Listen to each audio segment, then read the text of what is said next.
Prenons quelques minutes pour comprendre un peu l'interface de Copilot Chat.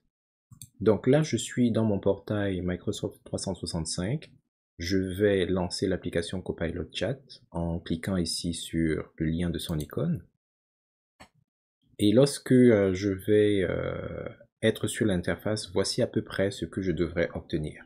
Alors chez moi, l'écran est complètement sombre, c'est parce que dans les paramètres de mon interface, j'ai choisi le mode sombre. Chez vous, ce sera probablement différent. Alors sachez que vous devriez avoir trois zones distinctes au niveau de l'interface si vous utilisez la version web. Complètement à votre gauche, vous avez la barre des menus traditionnels, le volet latéral gauche, avec le sélecteur d'application et la plupart des icônes que vous avez épinglées, ainsi que l'icône de votre profil. Complètement au centre, vous aurez votre espace de travail et d'interaction avec Copilot Chat. Et puis vous avez également un volet latéral ici à votre droite, où il y a d'autres éléments. Donc, c'est un agent conversationnel, Copilot. Cela veut donc dire, cela suppose que au fil du temps, vous allez développer plusieurs conversations avec cet agent. Donc, si vous voulez déclencher une nouvelle conversation, ce qu'ils appellent clavardage, un nouveau clavardage, vous avez la possibilité de le faire en cliquant sur le bouton qui est complètement ici en haut. Complètement en haut, vous avez également ce voyant, cette icône, qui vous indique que les interactions que vous avez avec Copilot sont protégées par, je vais appeler ça leur sceau de confidentialité. En d'autres termes, si vous utilisez vos données d'entreprise et vous demandez à Copilot d'interagir avec, de puiser les informations à l'intérieur, ils vous garantissent, Microsoft, que ces informations ne vont pas être utilisées à des fins concurrentielles, d'espionnage ou peu importe. C'est Microsoft qui vous le garantit. À côté de ce bouclier, vous avez trois points de suspension qui vous permettent d'avoir accès à d'autres options, parmi lesquelles les paramètres de Copilot. C'est là par exemple que si jamais vous avez des agents, vous pourrez définir la manière dont ils interagissent avec certaines de vos informations, comment est-ce qu'ils se comportent à certains égards, et d'autres choses vont se greffer là un peu plus tard. Vous avez la possibilité de masquer ce volet latéral-ci en cliquant sur cette icône ou l'afficher. Et complètement au centre, vous avez donc votre espace de travail. Alors ici, vous avez le logo de Copilot, logo qui lui également évolue beaucoup au fil du temps. En dessous du logo, vous devriez avoir votre espace de conversation. C'est là où les différents échanges que vous allez avoir avec cette intelligence artificielle vont s'afficher. Lorsque vous êtes dans une nouvelle conversation, dans un nouveau clavardage, vous avez plutôt des suggestions de requêtes ou encore des suggestions de prompts. Ça peut vous permettre d'avoir des idées de ce que vous pourriez demander ou de la manière de formuler les questions. On y reviendra un peu plus tard. En dessous de ces suggestions de requêtes, vous avez la zone de requêtes.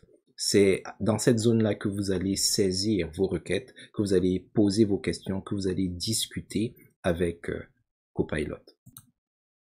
Si on examine de plus près cette zone d'interaction, on peut voir qu'elle est délimitée et qu'il vous invite à poser une question. En général, l'invite qui est ici là va être dans la langue de votre navigateur / interface.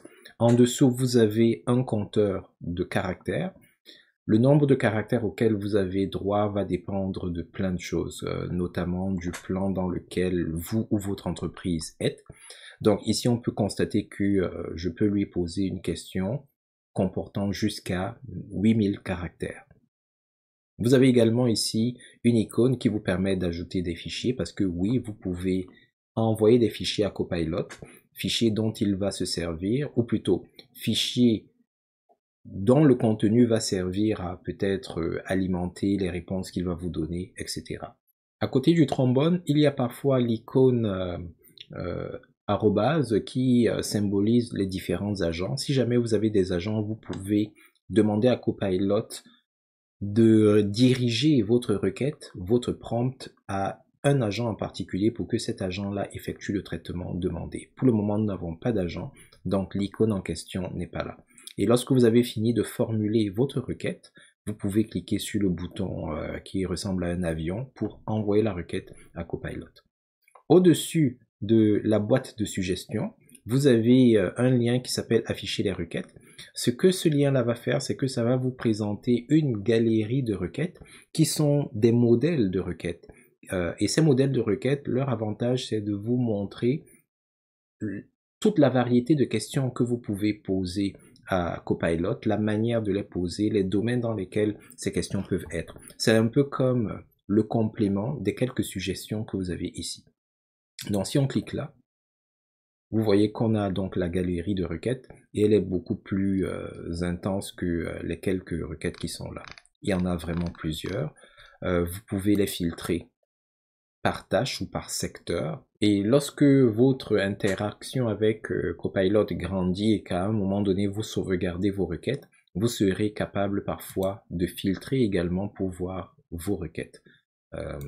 Donc ici elles sont quand même assez intenses. Si vous voulez les voir de manière un peu plus large, dans une interface plus claire, vous pouvez toujours cliquer sur le lien, afficher toutes les requêtes. Et là c'est carrément une page entière que vous aurez. Qui va vous permettre vraiment de naviguer dans tout ce que Copilot a à vous offrir. Du côté droit maintenant, vous avez le volet latéral qui va vous permettre plusieurs choses. Déjà, vous avez le lien de l'icône Copilot qui, dans les faits, va vous permettre de créer une nouvelle conversation. En dessous, vous avez la liste des agents qui sont disponibles et que vous pouvez interpeller pour poser des questions. Pour le moment, on n'en a pas, c'est pour ça que cette zone est vide. Et en dessous, vous avez les clavardages récents, les conversations que vous avez récemment eues avec Copilot.